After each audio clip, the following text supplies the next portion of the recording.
L'idea è nata 5 anni fa, insieme alla mia compagna, siccome abbiamo lavorato per un po' di tempo assieme. Qualcuno ci ha detto, ma visto che siete bravi perché non provate?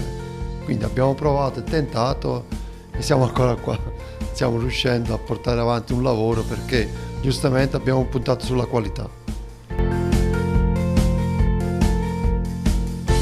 L'alternativa è andare in giro per il mondo, portare avanti il nostro sempre discorso dei prodotti artigianali campani, sia friulani anche italiani, in Made in Italy, portarlo nel mondo.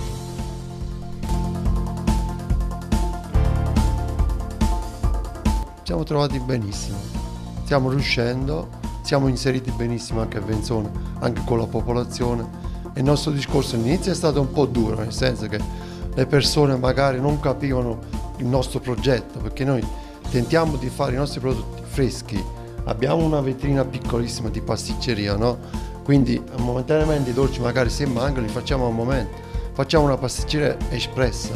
Le persone è stata un po' dura, però poi dopo pian piano arrivati al quinto anno la gente ha incominciato a capire. C'è qualcuno ancora che entra dentro ma non avete niente, e noi cerchiamo di far capire, nonostante abbiamo il laboratorio a vista, per far capire proprio alle persone come vanno fatti i prodotti di qualità, anche mangiare sano.